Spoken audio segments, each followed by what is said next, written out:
Fikambanana FARM nanatanteraka fiofanana mahakasika ny 𝐅𝐀𝐑𝐌 amin'ny fototra amin'ny lahy sy ny mahavavy tany SADABE. Amin'ny maha Fikambanam-behivavy miahy vehivavy tantsaha Malagasy ny Fikambanana FARM na ny Femmes Action Rurales de Madagascar dia anisan'ny tsy ataony ambanin-javatra amin'ny fanomezana fiofanana ireo mpikambanao aminy mba hirosoana makany amin'ny tsaratsara kokoa.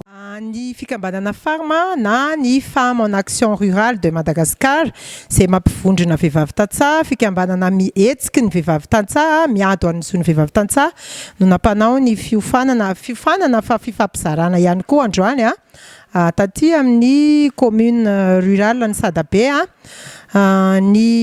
satria ny tanjon'ny FARM tsinona dia ny hanatsara ny velotenan'ny vehivavy tantsaha dia mazava loatra fa ny 𝐅𝐀𝐑𝐌 dia tsy ahafahan'ny vehivavy tantsaha misitraka ny zony dia hoe ny antony manokana tsisy antony manokana angamba hoe satria misy inona fa efa fiainan'ny FARM mandavan-taona ny manatsara ihany koa ny fahaiza-mitarika sy ny fahaiza-manao ny vehivavy tantsaha. Fantatra fa efa faritra maro manerana ny nosy efa nanatanterahana fiofanana maro lafy mifototra indrindra amin'ny fampandrosoana ifotony, fizarana fahaiza-manao, fizarana trai-kefa sy hai-zatra amin'ny fahaiza-mitarika mba ho vehivavy mahavita tena amin'ny lafiny rehetra mpikambana tsirairay. Androany ary dia mpikambana FARM misy 10 mirava avy amin'ny Kaominina SADABE, Distrika Manjakandriana, Faritra Analamanga no sitraka fampiofanana manokana amin'ny ady amin'ny 𝐅𝐀𝐑𝐌 izay mifototra amin'ny maha sy mahavavy. Io ilay antsoina amin'ny teny teknika hoe VBG na violence basée sur le genre. Tonga nampiofana izany ny teknisianina mahatiany eto anivon'ny FARM raha matony 𝐼𝐻𝐻 mamonjy fiofanana naharitra adiny 4 teo eo izy io.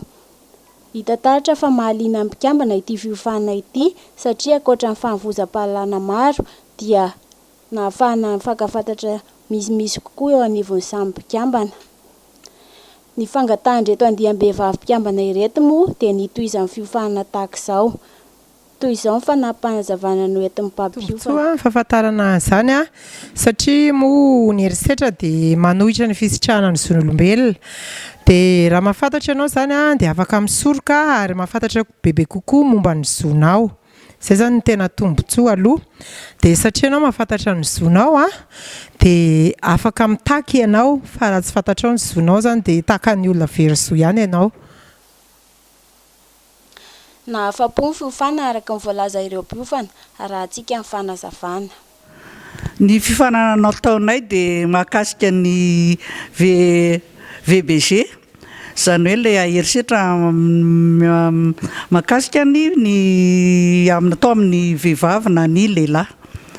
Dia fiofanan'ny FARM na zany na mpiofananay na mahakasika indrindra izay 𝐅𝐀𝐑𝐌 izay dia nalaina izay hoe mikasika n'inona no mahakasika ny vehivavy, ny toetr'ny vehivavy manokana na ny ara-tsaina io na ny ara-batana zavatra mampiavaka ny lehilahy sy ny vehivavy.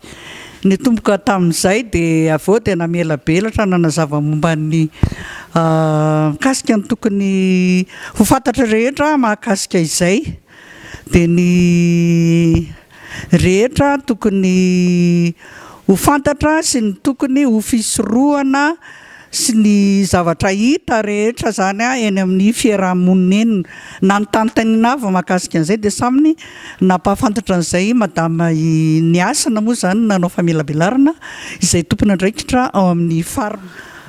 Raha ny tena marina raha ny androany dia tena lazaina hoe tsy arakaraky ny afony fa ampy satria niezaka be mihitsy izany tena nanazava an'ilay izy. Tsy nisy ohatrany hoe fotoana nahariny fa atao hoe fohifohy teo nefa lava ilay zavatra natao fa tena raha ny abetsaky ny natao dia fohy ilay fotoana fa nentin'ilay fanazavana natao izany dia ohatrany hoe voavelabelatra daholo ilay izy dia tsapa hoe lava. Tsaka moa izany anazavan'ilay izy fa zay. Ny vehivavy mahay raha tokoa tsy very mandeha. Ireo vehivavy natao fanazy hoe afaka miaina vera tokatsisa.